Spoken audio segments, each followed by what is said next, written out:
So we just record for an hour? We'll just have a chat. We'll see how we go. So this is far enough from the mic, is it? Yeah, it should be. Yeah. Yeah. Cool. Yeah. Best of British. Best of British, chin up, and all of that. I say, old chap, how are you? Yeah.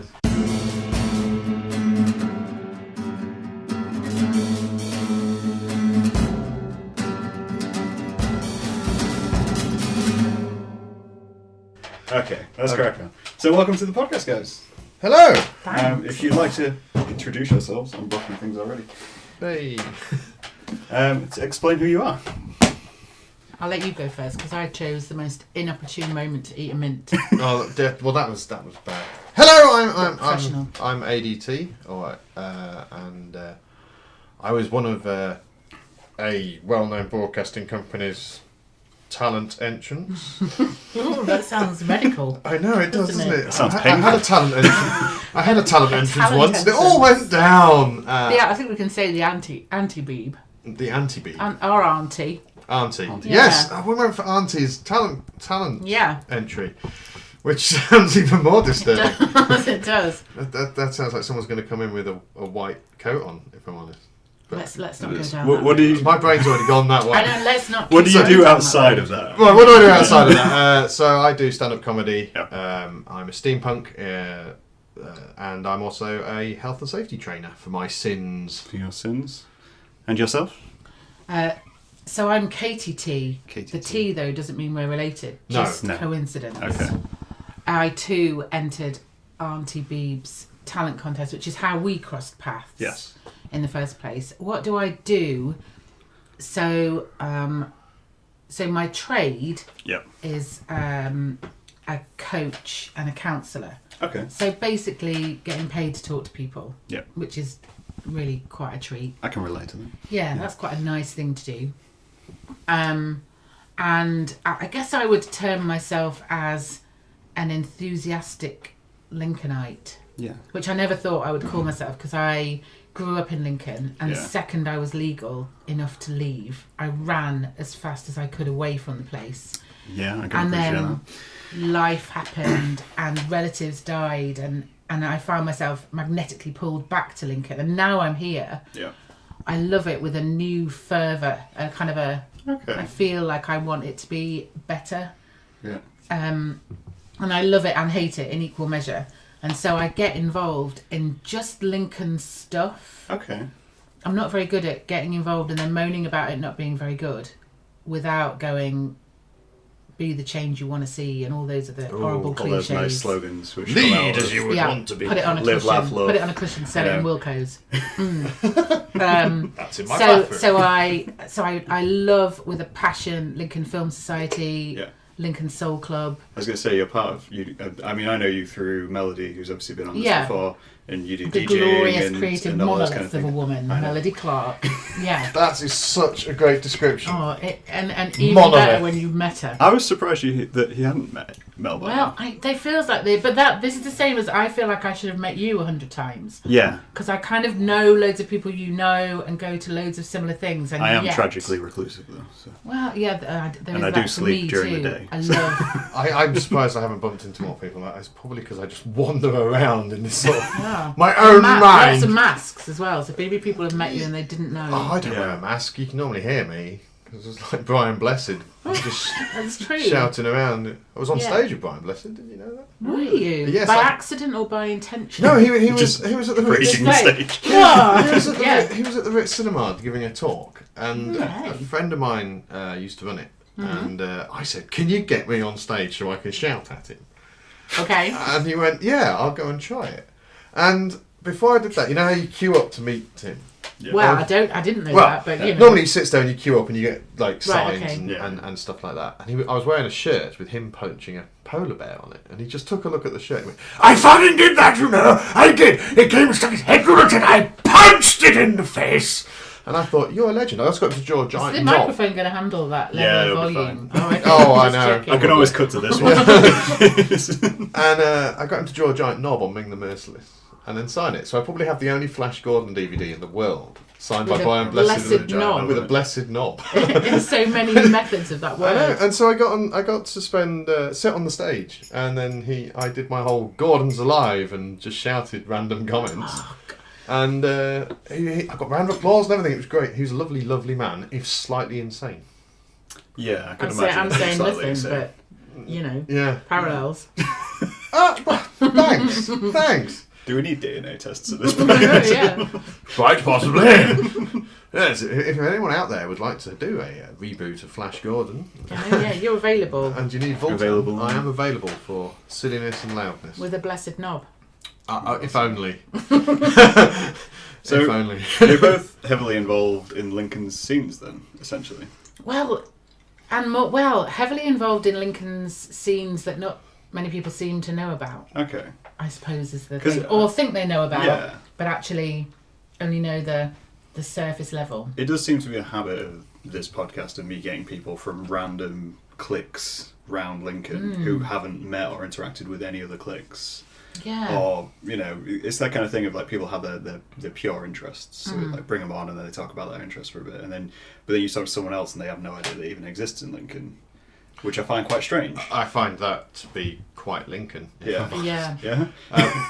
When we have the Steampunk Festival on here, and there's Yeah. loads and loads of people walking around in Victorian clothing, you will always get someone who goes, "Oh, what are you all about?" And so you Okay. explain Steampunk, Yeah. and they go, well, "I've never heard of it."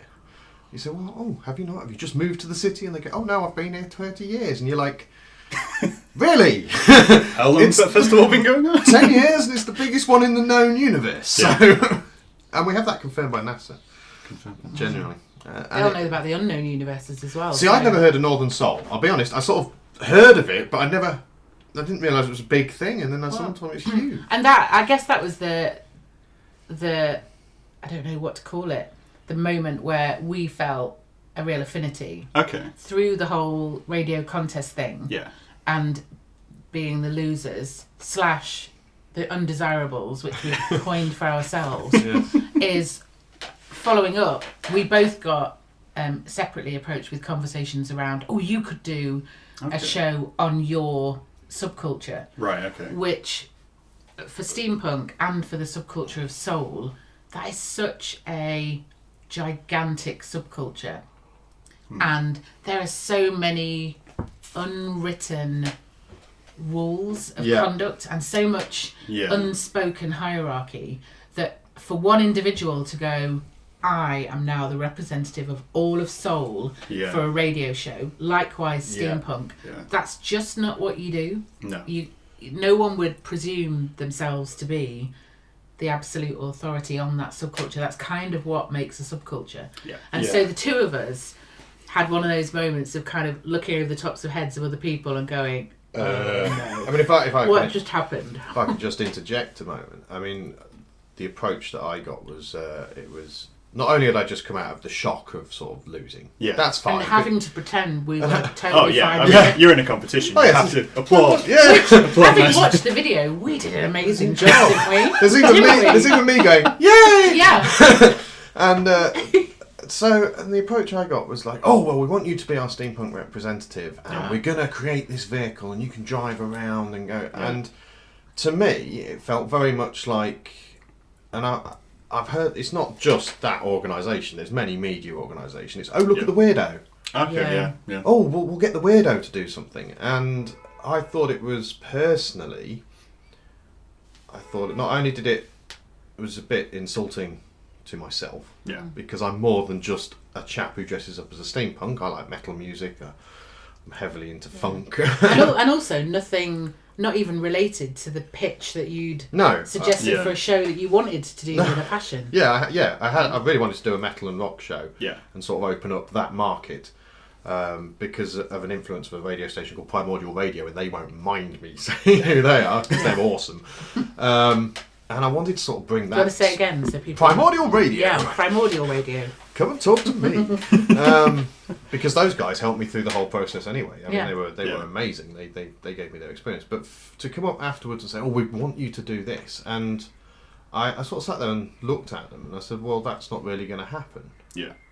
And it wasn't me dismissing the idea, it was just that that would be selling out, in my view. Yeah. And which part of punk are you missing? Yeah. It's to rebel. Now, steampunks rebel by being ridiculously polite or not dressing up in a way that is socially acceptable. Yeah. But then it becomes, mainstream and stuff like that. So I had no issues about talking about steampunk, but it's not what my initial aim was for a show. And I just felt, personally, as though they weren't really after any talent that I could bring to that organisation, but they were more after my contacts list. That's how it felt. Yeah. And I think not being contacted after it probably is realistic as to what I thought. Yeah.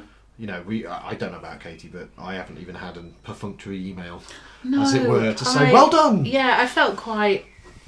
Because I've worked for big global corporate businesses a lot, and they're normally really good at the tying it up in a neat bow and sending the formal thanks, but no thanks. Yeah. And after it was 3 months that basically took over our lives, didn't it? From February to April, and pretty much, I unusually for me made myself absolutely available to their every whim. And things like I haven't lived in my house for long. I've got friends that have never been to my house, and I was totally unprepared for them videoing my house and putting it on the internet without me knowing they were going to do it ahead of time. So stuff like that felt quite a roller coaster of stuff for 3 months. Yeah. And the event that they put on for the announcement, they and Ella talks about this in her show, but they did have confetti cannons and lighting and balloons, a proper reception. They made a real effort to make it feel like an occasion. Yeah, and afterwards, just kind of fizzle. Just not even a fizzle. Just anyway, you haven't won. Bye. And not an email to even. I mean, quite apart from the topic of checking on the well-being of someone that's been involved in a process like that, which is a whole discussion. other. Yeah, that's good. Yeah, go and say. So, but not even a perfunctory. Thanks for taking part. We hope you enjoyed it. Here's a clip of your best bits. That perfunctory formality of tie it in a neat bow and send us on our way as loyal for me, radio listeners. Don't come up to me and say, "Oh, we've got something. We really want to work with you in the future," and then don't contact anyone. And that's kind of harsh in my view. Now, I didn't mention it in the BBC interview because I wanted to be judged on who I was. But I have autism, so I like things laid out, and I don't want to know exactly where I stand. But that's my issue. But then there's certain expectations that I expect of any form of communication or something where you know where you stand, because I don't want to have a carrot dangled in front of me that there's a possibility of something happening and then not hearing anything for months, because for someone like me that's a block. I'd rather be able to, we never want to speak to you again, goodbye. The end. Thank you, I can go away now. But if it's carrot dangling, and to be honest, I mean, I have had contact with one person in the BBC who didn't have to do it. And I don't think it should be down to that individual. I'm not going to mention who it is to contact, because that's not her role. Or his role. Or their role. Whoever it might have been. I appreciate that they've done that. But for me, it should be, okay, what can we... I mean, the three of us, we got through to this final round. We did the breakfast show. We all did that. And I knew that there was only going to be one winner. That's fine. I can cope with that. And congratulations to Ella, who won it. But I thought, well, if we're all that good that we've got to this round, surely there must be some sort of process after this for, what concerns me is next year there's going to be another one. Right, okay. And does that mean I have to go back through all of this? Because it's not going to happen. And one of the things I'll be telling anyone who wants to do it, I'll say I won't bother. But I mean, it was so the breakfast show as an example. We were told to get there really early, and I thought brilliant, because I have had no experience in a studio at all. I don't know what the rules are. I don't know what I need to know or not know. I thought, right, I'm getting there early. There's going to be someone that's going to be saying, like Davina used to on Big Brother, please do not swear. That kind of stuff. Nothing. And I've been to like beauticians and stuff where they get me to fill in more paperwork around health and well-being, you know?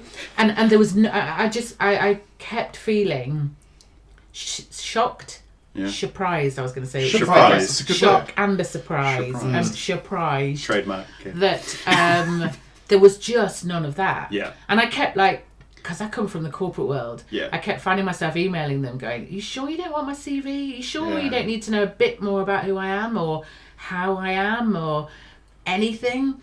And so that, through the whole process, was the biggest surprise for me, that I could have been absolutely anybody. Yeah. I could have been claiming to be absolutely anybody. Yeah. And there was no back cross-checking, even when we got to the final three. And then when it came down to... well-being of those individuals, and it's been really interesting, and Adrian and I have been swapping messages and keeping in touch around the whole blow-up of, so what happens to contestants, although I hate to put us in that bracket, but after an event, and what's the aftercare like, and what responsibility do media businesses have to take care of humans. I mean, in a way, it's find it quite interesting that you've had that experience, because I entered a BBC competition ages ago. It was for painting. It was like Britain's painter or whatnot. So I went over to Birmingham, did an audition where you have to do a painting in the space of an hour and that kind of thing, and that whole process. And I found that process very cold.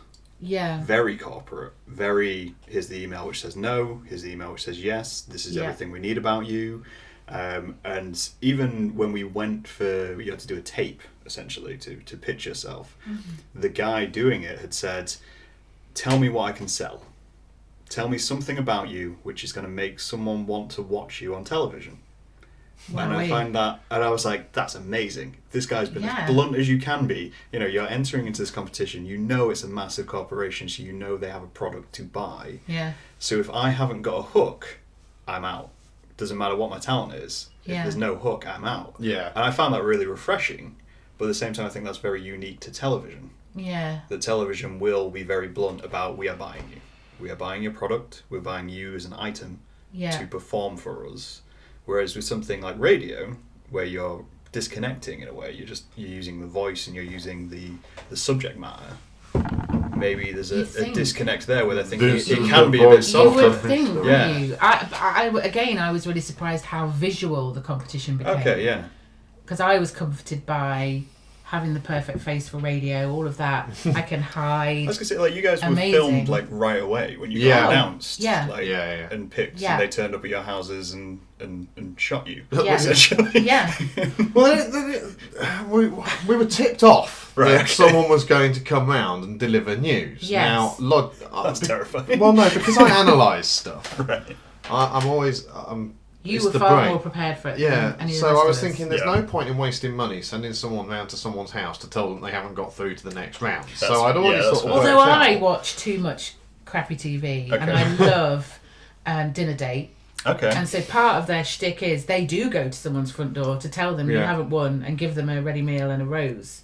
And go, unlucky, if you haven't watched it, now's your chance. No, I haven't. Amazing TV. But I'm a little bit addicted to rubbish TV. So they do that. So I'd watched that and gone, they're going to come and tell me, definitely not. Did they go to the wrong house with you? They went to I've got a fake front door. It's a long story. Let's come back to that later. This is again because you can't talk about it. No, I can't. It's like you work for the government, but I don't like to talk about it. I've been NDA'd about my fake front door. Right, okay, that's amazing. I can talk about everything, so that's great. I probably will at great length. Quite incredible how visual a radio competition became. Yeah. So they videoed us at the actual auditions, which was an incredibly visual audition. Yeah. Because they staged it incredibly professionally, it has to be said. I was impressed. With dry ice, lighting, theme tune, which I only realised from Ella's show that wasn't something that someone sang specially for the competition. Was it not? No, it's a proper single by Dua Lipa. Dua Lipa? Yeah. Really? I know!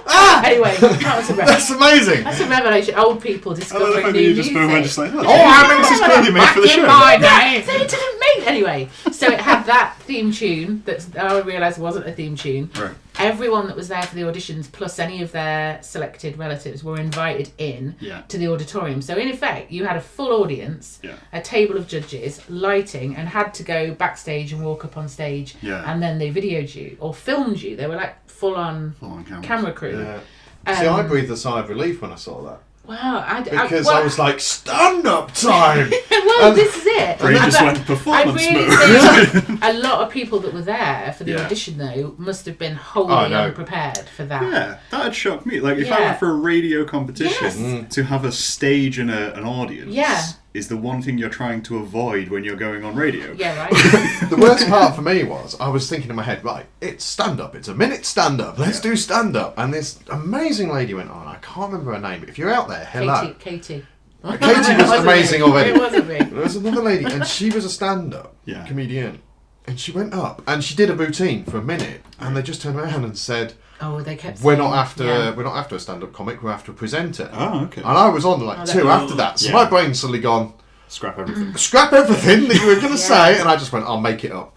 Right. And that's when I went on stage and said, hello, I'd like to tell you how I started a cult. What did you actually both do for your performances? Oh. Out of curiosity. I am really, really bad at remembering what I'm going to say. Okay.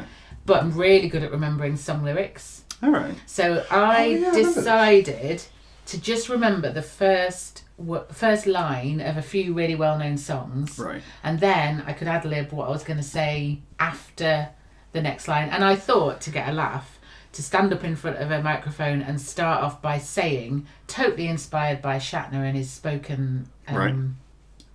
Yeah. So I stood up and said, at first I was afraid. I was petrified. Yeah. And then carried on by saying, I had no idea what I was going to say for 60 seconds once I stepped inside the drill hall. And I just did that to help me remember. Okay. But so I was 11th in the queue. Yeah. And you got there early then? I did, yeah. I was 112. Wow. Wow. To be fair, I did have a massive hangover. Oh, well, that's why I went in recovery time. Yeah. I think I just, in my head, I was like, I'd visualised it as being like the audition scene on the Commitments movie. Okay, yeah. Where it's just going to be someone in a room, you're going to walk in and talk for a bit, and then you're gone. I did not realise it was going to be such a production. As I said, I had to change what I was going to do. So I was thinking, oh my lord, what do I say? And everyone that had gone before me, like one guy who I wanted to take home with me, he'd been at the front of the queue since about 4 a.m, something ridiculous like that. Quite an elderly gent. He'd brought himself camping stool and waterproofs and sandwiches, and he had a flat cap on covered in like Lincolnshire badges, don't know what they are, but Lincolnshire badges. And he got up first and told this kind of gorgeous old farmer style anecdote about a horse called Robbie Williams. I even remember it, so it must have been good then. But they would not put him through. Okay. And I was like, was the reason? wow, he'd been there since 4 a.m, and they couldn't even put him through as a, look, we know how long he's been there, just say yes, because the guy's been there since 4. They were being really harsh, and I can understand why. And they were being, we don't want anything that you read, we don't want anything scripted, we don't want anything rehearsed. And I'm sat at number 11 thinking, oh crap, I've done all of that, I've rehearsed it, because how can you not rehearse? Yeah, you're going to some degree when they've said you only have a minute and you've got to talk. I just made it up. Well, the story's in existence, but the telling of it. And then I noticed that because you have a minute and there's a timer. Yeah, on and a big remember, screen. There's 5 seconds left. Like a big countdown clock on the screen to the left of the judges. Yeah. So I had 5 seconds left, and I just finished mine with, and now we're going live over to Dawn from Bourne, who's opened a cargo cult in her garage. And then it stopped on 0. Okay, right. And I don't know who my 4 judges were. I know who one was, which was CP. But so I had 4 judges. yes, and it was like, yes. I had the. Oh well, I'm not sure because it sounded very well rehearsed, and I then, having gone from someone going, I would never beg, having watched reality, I turned into that. Oh, go on, please. And I went, what's happened? Who am I even? I think moment where it turns around. Oh no, I need it. I think I walked off stage throwing metal horns in the air. And the thing was, they videoed it. I'd totally forgotten they videoed it until the final event when they announced the winners, they screened these videos of us. Okay. Which I was like, oh my gosh. But my favourite part about that is, if you actually watch the video, is I'm wearing a Primordial Radio t-shirt. Oh, how beautiful. So everyone at Primordial Radio was like, he's wearing free advertised on the BBC. Which I'll probably never be allowed to do again. No. But Well, yeah. it was just very funny. It was actually just a shirt, because I have so many Primordial Radio shirts. I flung it on and I went, oh, I was wearing my Darth Squidius t-shirt. So it came as a shock. Yeah. How visual a radio contest became. Yeah. And then as you talk about, they came to our houses, they videoed our reactions. I thought that would be the end of that. Right. But no, they then videoed a full interview with us. Yeah. And I was quite prepared for hearing little sound clips as they trailed it on the radio. Yeah. But totally unprepared for it appearing on social media. Yeah, And yeah. having friends message me to go, I've seen that. okay, yeah, I've Yeah. seen it inside Yeah. your house now. I- What? I have to give a shout out to Rate My Sausage, though. Right, okay. On Twitter. What? Not just rating sausages, an So, actual entity. There is this chap on Twitter, I don't know what his name is, but for some reason he decided to write on Twitter, oh, I don't like that Adrian person. He's sort of someone I'd walk away from in a pub. It's a no from me. And I just tweeted, we've met then. How rude. Yeah, I thought this Yeah. person's never met me. And I And, thought, and back to the duty of care. Yeah. There was not even a hint of media training or support around. Yeah. Yeah. This is the time of day it's going to go on. Yeah. Just prepare yourselves that there might be some negative or some positive comments. Yeah. Even that kind of duty of care, I felt disappointed that didn't exist. I felt a bit let down. well, I don't know whether it went against me because I responded. Yeah. And I also may have created I've read his blog, I right? might then have created. I may have taken this war Maybe- further than needed. I You read may his have blog, and had his some blog on success. sausages is very good. But with a group of metal community and steampunk, Yeah. the innuendo behind something called "Rate My Sausage" Yeah. Is going to go. is yeah, going yeah. to Well, I be. think that traverses steampunk. I think Yeah, that's it pretty does. much I know, it's just Yeah. universal innuendo. Yeah. And I never got an apology from him, and I don't really care. But I created. Have you seen the jealous girlfriend meme? Yeah. Where the guy, I created that with sausages on my God. with Dr. Porridge as the sausage at the front, and then Radio Right. Lincolnshire in the middle, and then Rate My Sausage at the back, looking Yeah. over with little googly eyes on everything, and posted that. Yeah. And I posted it on my Porridge page as well, and it went insane on there, and it Yeah, got shared about a fair amount, so I was quite pleased. But I was just thinking, all I've done is open the door Yeah. to a reporter, I a know. presenter, Yeah. and you're saying, oh, well, it's a no from me. It's the sort of person I'd move away from a pub. Well, maybe, has it ever occurred to you that you might be the person I'd move away from in a pub? Yeah. Yeah. And to be fair, Yeah. by the sounds of it, I probably Probably would. Move away from his sausage. So although I admire your sausage blog, Rate My Sausage, Yeah. don't be a number one. And Rule number one. interesting that there was no, because at one point when they started posting all of this stuff on social media, there was an element of me that went, oh, so is there a part of this that becomes see how the public react to these people? Okay, And yeah. what kind of endorsement they get from Yeah. the listening public. Be honest, you were watching the likes Well, and but competition. I was How many really views? shocked. And I was like, because I remember saying to someone, well, if this is down to how the public react, then Adrian's got it in the bag, Right. because he has such a phenomenal online presence and a great support network. And both of us must have been looking at that and going, I did the same about you with your with your the content. soul Yeah. Yeah. community. And then Ella's video, I think, had about 9 clicks or something like that. And because at one point I reposted that on my wall to say, women supporting women. Look, I think if this is down to any kind of public popularity thing, I think it's only fair that everyone goes and gives her some love as well. I think I did the same on Twitter. Yeah, this is it. And yet actually, that bared no weight reference in whatsoever. It all, Wasn't even referred to in the No. judging process. Yeah. So it was I which is specifically kind of, actually asked not to be able to identify my house. well, yeah, And this is what it. pops up? I know. Number. I'm like, yeah. great, thanks. Do So I you was think a bit like then that. maybe because I found it interesting in a way like Don't ask us about conspiracy theories. no, 'cause, not you know, conspiracy. then it'll be No, no. longer than an hour. So obviously you're in a way I always say naivety of what they would do with your public image, Yeah. and especially on social media. And do you think some of that is down to the fact that both of you are older? Because in terms of kind of like social media and competitions, a lot of children chase that. That's what they want. They want the full invasiveness into their lives. I think I wasn't naive about it. I think I was irritated that they didn't keep me informed of just when they were going to post it. Yeah.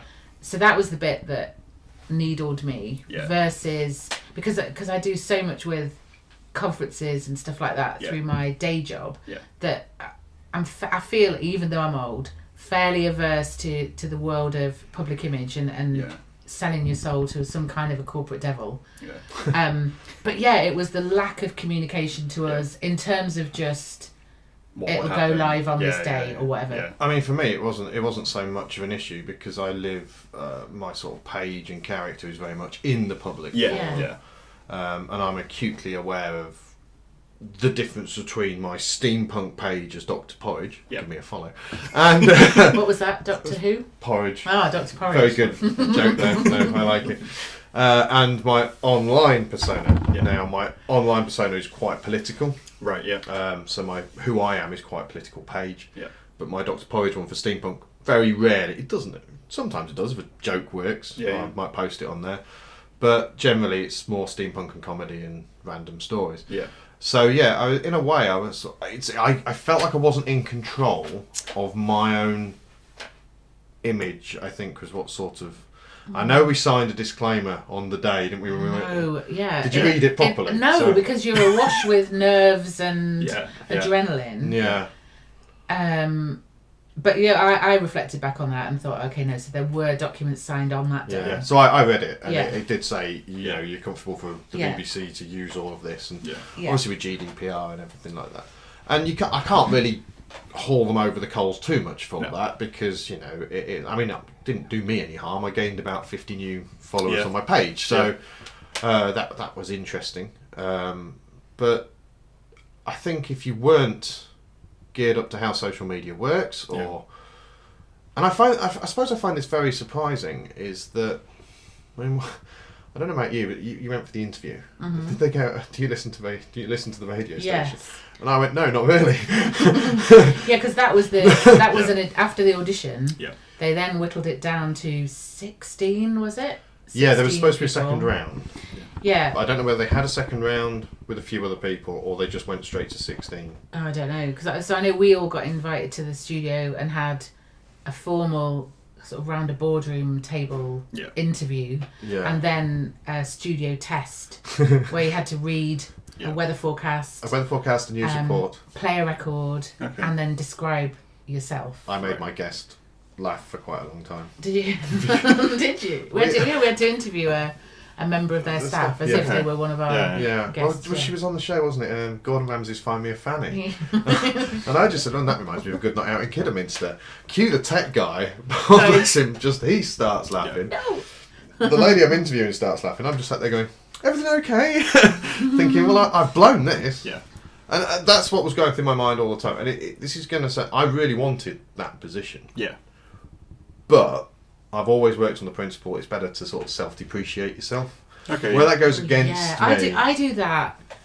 I call it airbagging my brain. Okay, yeah. So if I'm going for something that I really, really want, I start convincing myself of all the reasons I won't get it. Yeah. So that when failure ultimately hits, I'm fairly cushioned. Yeah. It's okay. I knew I was going to fail anyway. Self-depreciation is a natural defence mechanism anyway. But I wonder whether being on the breakfast show in the morning when they said, so why did you do it? Well, I did it for a bet. Might have been a little too self-depreciation because people might have gone, well, I don't think he really wants it. Okay. But I didn't want to sit there and go, oh yes, I love to be here. I listen to the station all the time. It's the greatest thing. Because I found that sycophantic and I want to be true to myself. Yeah. My whole attitude, and I presume Katy's will be as well, I'm speaking for you, I apologise for that, is that we wanted to bring something unique from our backgrounds to the station. I was desperate because I love listening to radio and podcasts. Yeah. I do that way more than any other kind of media. And I was desperate for the BBC in Lincolnshire to be a little bit more than vanilla. Yeah. Even if all it was Neapolitan. Yeah. You know, I'm not looking for full on loads and loads of different ice creams, but just a little bit of variety and diversity. Yeah, I think that might have been ultimately Our downfall. yeah. Because on my I breakfast... don't feel like Scooby characters. What was that was our downfall. What was your breakfast interview? You did cathedral? That was the winner. Yeah, that was the winner. Yeah. I made the mistake of interviewing an independent record store owner about the upcoming record store day. Yeah, which was on the Monday, wasn't it? Yeah, on the weekend of I guess, like, in a way, like, my question would that be... was our downfall. So, obviously, both of you have quite... Not niche, but, like, you have clear interests in your regular life. Yeah. You know, steampunk and soul and that kind of thing.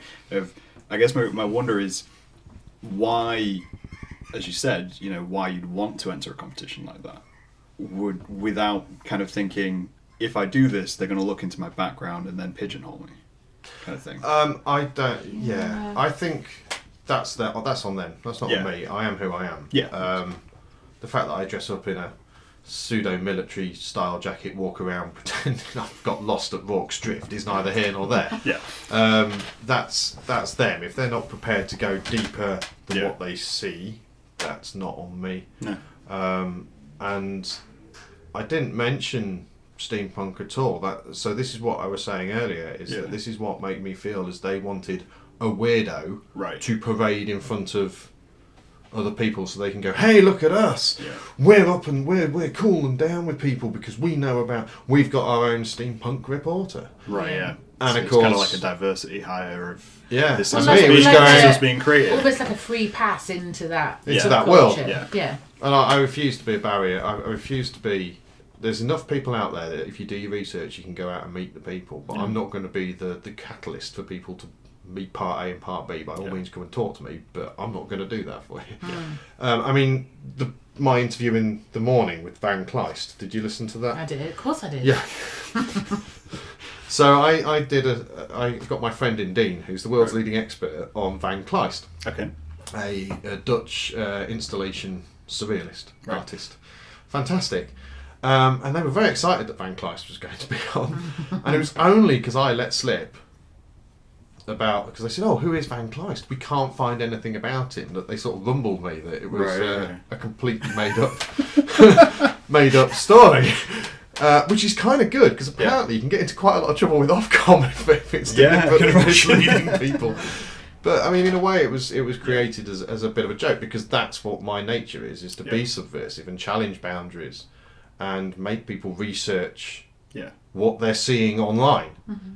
And for me, it's very important. I do satire a lot online with my little breaking news stuff. And then people go, oh, but you're spreading fake news. Well, I'm not, because you need to go out and research your fake news. And if you don't understand how to go and research something that you read, you take it at face value, that's on you. That's not on me as a creator to do that. So that was kind of my issue. So we didn't get into trouble in the end, because I frantically radio through a message came, and we did tell the listeners. But I thought it was a stroke of genius to be that subversive. That probably, if I'm totally honest, that was your downfall. That was my downfall. That was your downfall. But to me as well, with the BBC, I kind of feel that what happened to all the angst and the anger that we had in the 80s? What happened to all of the? Do you think the BBC was more angry in the 80s? Yeah, Ben Elton, Blackadder, the young ones. This sort of anarchic idea, Hugh Fryan. Thank you. And there was, and now all that's shifted on sort of BBC Three, and it is still now very. And radio, where it used to be like subversive presenting was celebrated, like Kenny Everett and John Peel, great BBC presenters. To me, I always think of radio as quite vanilla.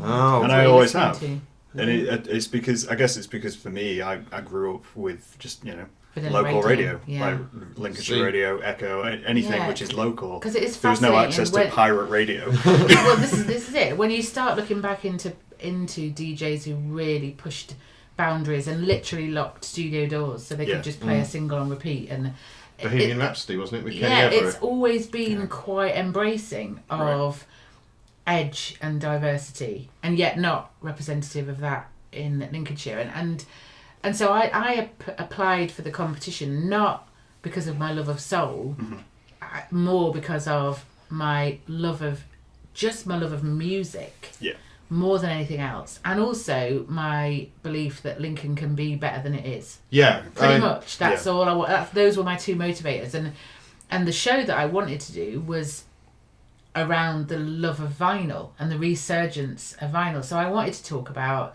yes, I collect soul records myself, but I also buy re-releases and vinyl releases now. And I love having lived through, I grew up with vinyl, then watched the downturn of vinyl and the rise of mini disc and CD and cassette, and then I've loved watching how it's changed back into streaming and digital and then vinyl again, and how now record stores are reopening. Yeah, it's weird that vinyl is making huge. a massive comeback. It really is, and now vinyl shops are becoming, destination stores again, and independent, and there are so many around Lincolnshire. Yeah. And so that was what drove me to want to change something about the radio. But mine was yours was a bet. Yeah. I guess in its simplest term though, mine was just I wonder if I could. Yeah. Because I train people, so I work with TEDx in Lincolnshire as one of their speaker coaches, and so I'm really good at telling everyone else how they should speak. Yeah. And it crossed my mind, when was the last time I actually did anything that gives me that credibility to go, no, it's okay, I can still do it. So there was a big part of it that just went, just go and prove it to yourself, and then that adds to your credibility. I love that idea of a show. And then, so my show... Which is why afterwards we've gone, wait a minute. Yeah. So my show was going to reach out to sort of younger people. And it was going to be like the weirdos and freaks that exist out there. The eccentricity. The eccentricity. Of Lincolnshire. So I wanted to say someone in Stamford who was a young lass in Stamford who liked wargaming, for example. Yeah. And couldn't meet other people because she lived in Stamford. And there wasn't a massive wargaming club. Yeah. And then do an interview with them and say, we're doing this on, say, on a Friday night at 7:00. Yeah. And then maybe talk to a goth in Louth. Yeah. And what it's like to be a goth in the centre of Louth. Or Horncastle. And then use the show as a massive umbrella for all the sort of disenfranchised people that don't fit into the modern ideals of what society pushes. Yeah. And it was to give them a safe space. Now, not wanting to push prime audio radio again, but that's what they did with the metal and rock community. They took an idea and it's an umbrella and it's become a very big family. And I wanted to do that for Lincolnshire. So I wanted people from all ages who were a bit eccentric, a bit weird, who liked weird hobbies or did weird things, and sort of not promote them because that's not allowed, but sort of say, look, we're out here, we've got a voice now, let's push it forward. All interspersed with slightly heavier metal. Well, slightly heavy. I had this aim to radio-friendly metal. Well, we had to pick a song for our fake interview, and they said, what would you like? And I said, can I have Sabotage by the Beastie Boys, please? And they went, it's not on our system. And I was like, there's a surprise, because I really wanted a Monomath on there. Some melodic death metal to go out, and I was like, I'm determined to get that on the breakfast show. Wasn't going to happen. I was horrified that for the breakfast show we had absolutely no input on what music was going to be played at all. Right. Yeah, but we're asked to introduce it. I didn't know who I was introducing. I thought it was a sports presenter. No, I just kept being passed bits of paper. Yeah, literally bits of paper with the name of the song on.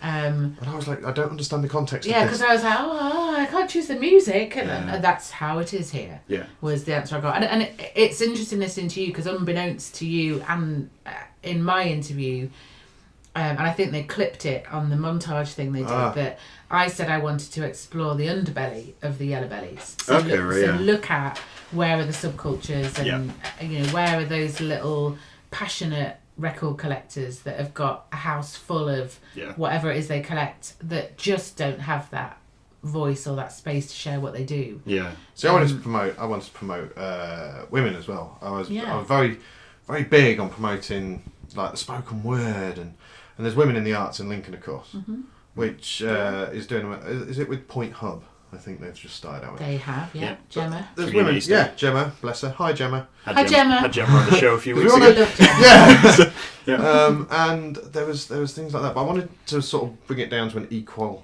thing because I also know a lot of scared or anxious young lads out there that maybe not getting a break as well. And I wanted to push that forward as sort of big sort of umbrella of greatness. Because there's talent out there that's missed. And it's a sort of pet hate and bugbear of mine that when I watch a new TV programme or something like that, and I go, oh, there's this young actor on there, oh wow, he's done well for himself, let's have a look. And you look it up on Wikipedia, and it went to an independent school and trained at, went to Eton and then went on to Oxford to study philosophy, and then they magically went to Lambda, and then ta-da, and you think there is no access for average people to get into the media, and I kind of felt that needed smashing up. Yeah. Does that sound fair? I mean, I think you both kind of came from, in a way, the same goal, in a sense. Did. You just wanted to tweak the blend. And it felt you so wanted hopeful. to just put that little bit of black in the white of everything which was kind of already there. It did feel so hopeful that we both got to the final as well, both with this shared, that's what we'd love to do. And so it felt within tickling distance that it was going to happen. Carrot dangling joy. Yeah. Do you think then, I mean, I can say whatever I want in a sense. Do you think perhaps the BBC as an institution is too old to actually embrace any of that anymore? Because it's like when a company exists for so long that its only motive becomes profit. Do you think it's gotten to that stage that's why things like podcasts, things like YouTube have blown up so big, because the big institutions have gotten to that end point of Woolworths where it's like, well, we can only do one thing, and if we break that thing, we stop. I mean, look at what you're competing with. I feel bad. I mean, I've always been a passionate defender of the BBC. I am vocal about the BBC, and nothing. If you want to trigger me, just start ranting at me about how impartial they all are, or how biased they all are. And it drives me up the wall, because they really do their best, but they are not, in my opinion, coping very well with the modern age. You're losing the youth audience rapidly. I mean, I don't know anyone who listens to the BBC. Well, I under my age, I couldn't mention anyone. Everyone's on Spotify. Spotify and so it's okay playing music all the time, but if I wanted to say listen to Katy's Northern Soul, I might just message Katy and go, send me a list of 12 tracks, and I go on Spotify and I play them, and I go, they're amazing.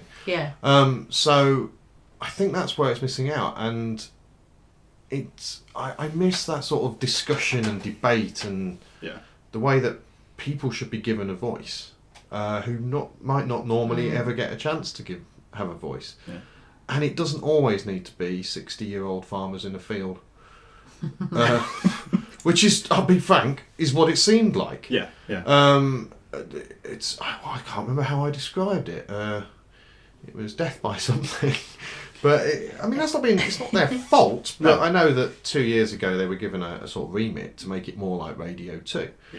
But I think I listened repeatedly to Radio Lincolnshire for about 6 weeks. Well, I found myself brainwashing myself for the period of from February to April, and my husband would walk in, hear me listen to it, and go, "So you've doubled the listener figures there." Many a true word. Which is a bit hard, but they do also have a role, don't they? Where they've got to give out news. Absolutely. They've got to give out the travel news. They've got to give out the weather. Ella's coined the phrase, "It's the sound of home." And much like you, when I was growing up in Lincoln, that was what we listened to. That was who told us that the schools were closed on a snowy day. That they are part of a fabric of traffic reports, and so there's no getting away from. They serve a function particularly for the more rural areas, and so many people, while I was following them on Twitter and listening in for the 3 months solid, where they are because there are a few tractors that are built with digital radios, so BBC Radio Lincolnshire is a great one to pass the time of day and listen to whilst you're doing the action of farming. So there's no getting away from the fact they do serve a really useful purpose within the community, and it's a shame that when they do get a specialist show, they tend to bury it kind of post 9 p.m. You're lucky if you find it, because there were some. I ended up. You listen to the 90s one on a Thursday. That's quite good fun. And there's Phil who is the Mr. Music busker Man. guy, and he brings people in and jams with them in the studio. He used to be my and- music teacher at school. Did he? He was my music teacher at school for a Small world. term. And I used to work at Woolworths, Yeah. like an Eddie Izzard sketch. There is an Making- Eddie Izzard sketch there. Woolworths? Yeah, can't tell you. I have to kill So you. Yes, I was going to say. See, like in a way, like you're both trying to push that subculture edge into things. But I think like as you kind of both posted about coming on the show this morning. Yeah. With subcultures, do you think there's defined lines anymore? Because obviously as a society we're trying to blend everything. Yeah. To make everything acceptable and everything across the board. So having a subculture becomes even more insular in a way. Yeah. Like in my view of it. It's It's- like it has to have those walls to keep it as a subculture Yeah. rather than just being a product. And it is really interesting if you reflect back on subcultures of the 70s and 80s. Yeah. They felt so clearly defined because they were a movement to get away from a generation before. Yeah. And that was the only way they would get together, and it was driven by physical being in the same place at the same time. And now there's so much access to so much that I think now there are more subcultures because everyone goes, well, I like a bit of punk, and also I really like cosplay, and also I really love steampunk. So I love all of the subculture melting pot. And I think I posted something. There was a quote from a guy who talked about it's like a giant historic dressing up box because you can go and go. I'm going to have a crown from there and jumpers from there, whatever it might be, and I can create my own pot of subcultures. But it's interesting when you look at big events, so like the Steampunk annual event. Oh yeah, And the Soul Club does like a whole all day where it takes over the drill hall for a whole day in the summer. I must come along to 27th of July. Oh well, good plug. That's the 27th of July. 27th of July at the drill hall. Yeah. So there are still events which are shaped around one particular subculture, same as cosplay events. Yeah. So I think there is still a space for people that need to find my tribe. You know, again, another cushion in Wilco's. That's a people like feeling that sense of belonging, even despite the non-stop 24-hour accessibility of it. There's still a beautiful thing about travelling to a thing to be with people that like the thing. See, I'm going to come at it from a different angle, and I think this is probably my subculture, which is steampunk. Your subculture is very much based around music. Yeah. And is it mods? Mods fit in there. Fit in there. And, a little bit. Steampunk is not really about the music. Yeah, which is confusing. It does. In the history of subcultures. You put punk on there and you're like, actually, No, don't need sound. Don't need sound. There are steampunk artists, and there are artists who put on steampunk. Yeah.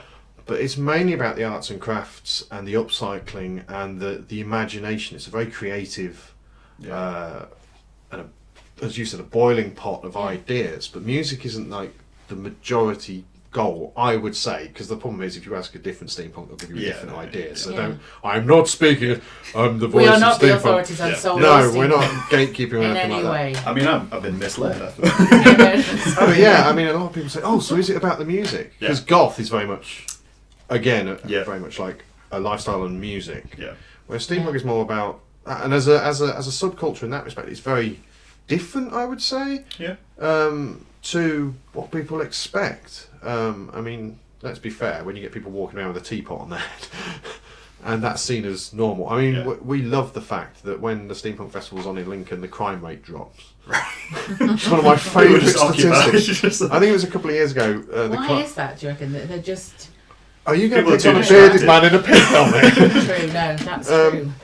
I remember we asked. I thought you just meant all the criminals are steampunkers, so they're all just. I'm busy. I've got some on the weekend. I can't do it. I can't this weekend. But it was quite a funny. We asked once. We asked Lincolnshire Police. We said, "Oh, so how many officers do you send up to the Steampunk Festival?" Bearing in mind, we've got people walking around with spray painted up, all sort of laser guns and all sorts. Oh, we send 2. Yeah. And we're like, really? Yeah, the inspector sometimes comes along if they're interested. And I remember one weekend we had Grimsby versus Lincoln at the football ground. Right, there was like 400 odd police officers there, and there was 2 for us. 6,000 people milling around the bail, and we thought this is a fantastic thing. And you know, it's still going. It's spreading out into different sort of Yeah. genres. But again, as we talk about subcultures, steampunk is a subculture which is now split Within a subculture. within a subculture. So we Same have with soul. atom punks and diesel punks, and Yeah. I'll get into trouble for saying that. Well, I mean, do you think perhaps the differences in your kind of culture areas is that they're formed out of different things? I mean, like Northern Soul was made from a music genre which was big, and it was everyone was into soul at one point, and then it narrowed down to those who were just passionate about it and continued on. Whereas steampunk started somewhere and kind of took little inspirations from little things, but it was never mainstream. It's It really was Steampunk always is started escapism. small and then up. Yeah, Well, and I think all subcultures have got that in common. They're all escapism, whether it be costuming or portraying a role that you're not in your everyday, or music.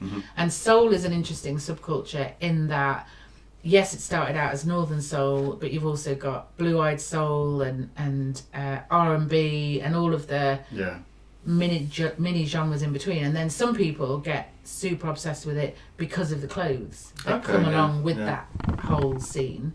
And then you've got scooterists. So there's a whole Scooterists? Yeah. Is that the weird German techno pop band? Sort of. Maybe not. What's a scooter? Connected.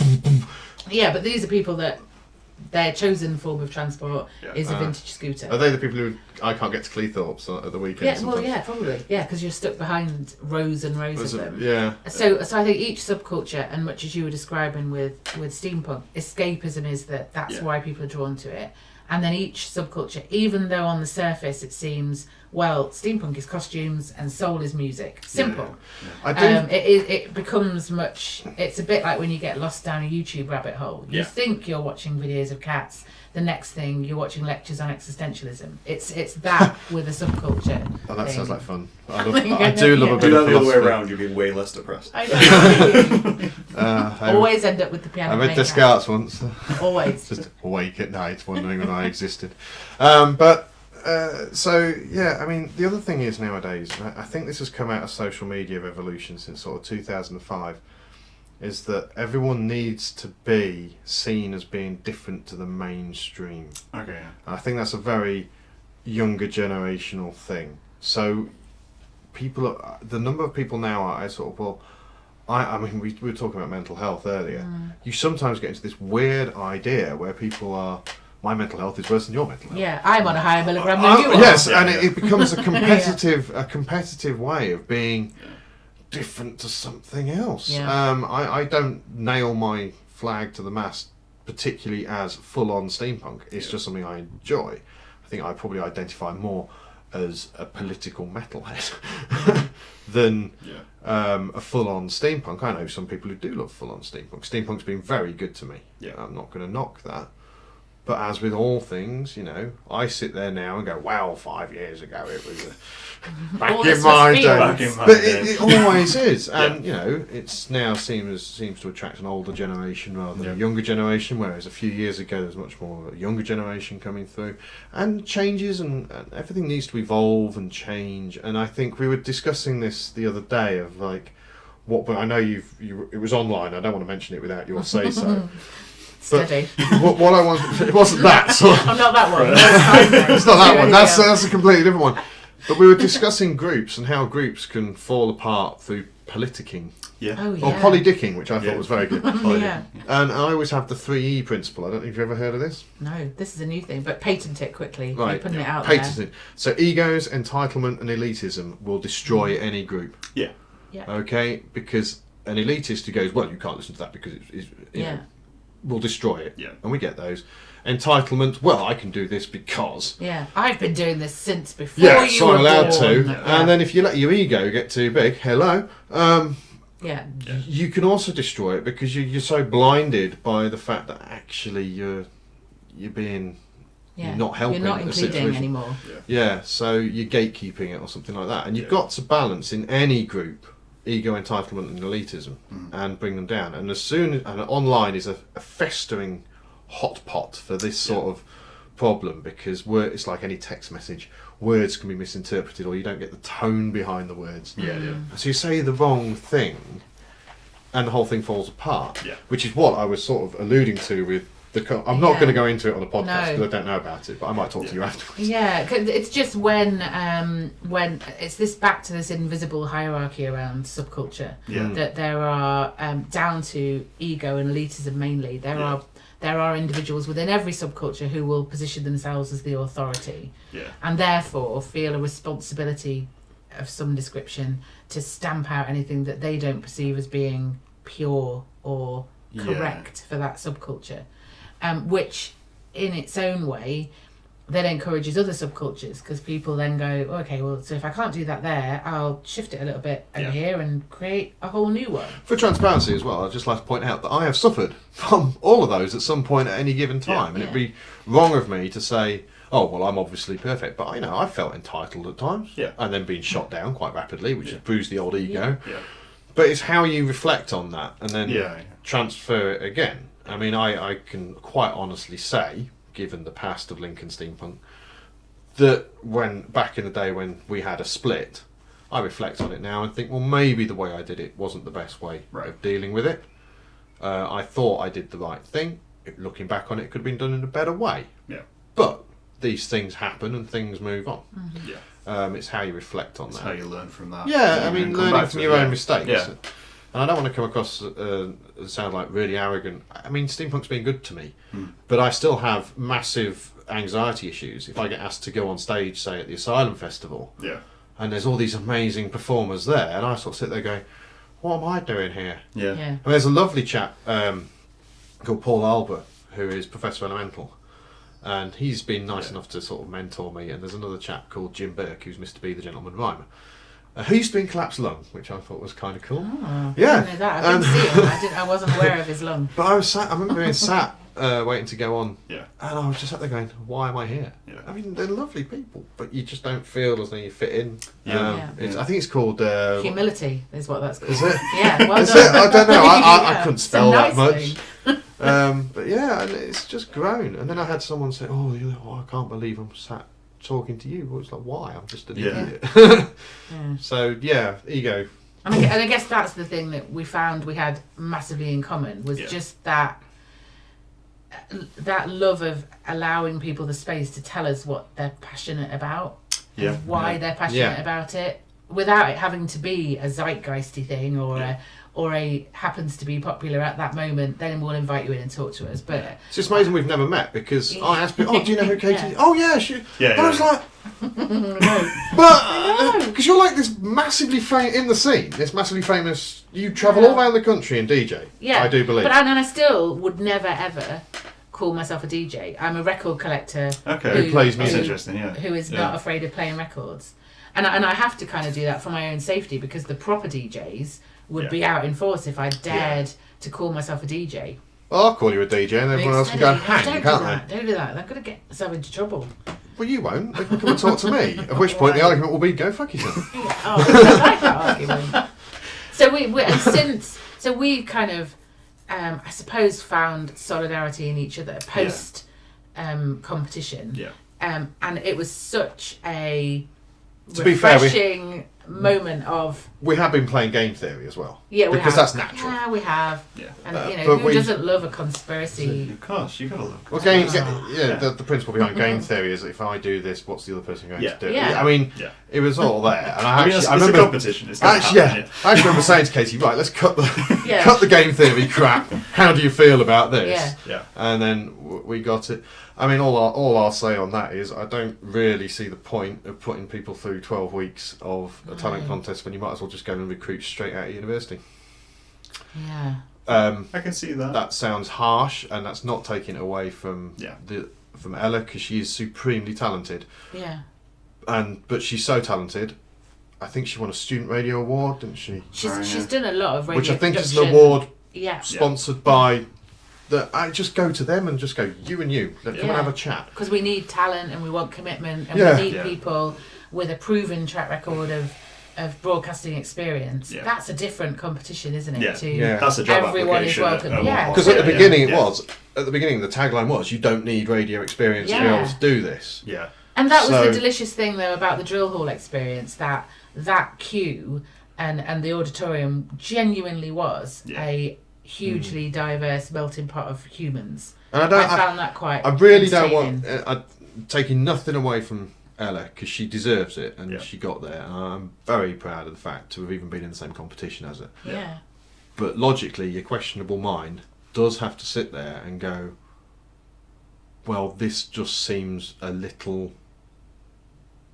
I mean, if someone turned around to me, what would you say to someone who said, would you go on a BBC talent contest today? Now? Yeah. Absolutely not. Yeah, don't do it. That's what I'll say to people. Yeah. I'll say, unless you are already in that industry... Yeah, and have the necessary experience and qualifications. Don't bother. Don't do it. Don't waste your time. Yeah. Because, to me, they're not seeking out a talent contest. They're just probably jumping through hoops to get someone. And I don't think that's fair on... I certainly don't think it's particularly fair on Ella. Yeah. Because she didn't need to do it. No, They should have just gone to her and gone, you're really good. Yeah. She did like a 12-week interview. Come and she went through exactly the She same could as have done it us. at the beginning Basically, and that kind yeah. of yeah. To me, it just seemed, I've listened to her show. It's very, very good. A University Radio Nottingham show. And you sort of sit there and go, wow, this person's amazing. So why not just go and talk to them? I have friends who have done talent shows like The X Factor, and they go on and they do their stuff. A particular pair of mine called Victor and the Bully went along and did theirs, and they were told not to play a song with the devil in it. Right. I think the song's called Devil's Got My Soul. Yeah. I think they did it anyway, and then they sort of got through, and then they said, oh, we want you to cover a song. And they just went, no, because it's selling out. Yeah. And I think this is the problem with talent contests, is that they have an idea of what is required, and then they find it's all a bit superficial and all a bit worked out in advance. And I think that's what, I wouldn't say makes me angry, just sort of disappointed, really. Yeah. Because I'm backing myself to be, with training, good enough. You probably feel the same, that with training, which is kind of what was offered, wasn't it? Yeah. I remember bringing that up at the interview, especially saying, okay, that whole, do you have any questions? Yeah. And I did have that moment of, well, I'm really aware that I have zero radio production or technical experience, and so I couldn't be left alone in a studio to drive a show on my own at this point, because I just wouldn't have a clue. Yeah. And I was massively reassured. There's lots of training. That's where the BBC will provide all of that for you. So that was so if you're alluded to being part of the prize. I guess. I guess so. If we bring it to kind of like a final question or quite a final thought. So with obviously talent shows being in a way, what's the word, dishonest in a sense, because they are a product. So even if you have all the talent in the world, they're a constructed thing. They're always going to be that thing, because for the companies they're a way of massively advertising themselves and appearing to be open platforms, even though, as we know from experience, they aren't open platforms. But at the same time, subcultures being kind of gatekeepered and kind of locked off, but wanting to expand and communicate with one another. Is there a pure way for those in subcultures to communicate with the world, which isn't just pushing through a very narrow keyhole of what that subculture is? That assumes that the subculture wants to be seen by the rest of the I world. was just about to say, I do think there's a big part of the subculture that likes being subculture. And if you think about the whole punk movement and Viv going ahead and turning it into high fashion, that was subversing the punk movement, because they didn't like it, because they're like, that's not what that's about. And I think that's what both you and I felt when we were told you can have a show that's that. I don't think that would have been either supported by, to be or fair, in listened hindsight, to they by. probably made a really good decision. Absolutely. Absolutely. I definitely think they did. There's no knocking the winner's talent. Absolutely not. She is the polished article. But would you say, as people who have values and interests in their lives and their own personalities and how they hold their interests, would the general bottom line be, don't take the money? That if you are someone with that diversity, someone with that to use a better term, edge of subculture that you have better ways of doing it than participating. I know. So I know larger my corporations. subculture. Katie will know her subculture. Yeah.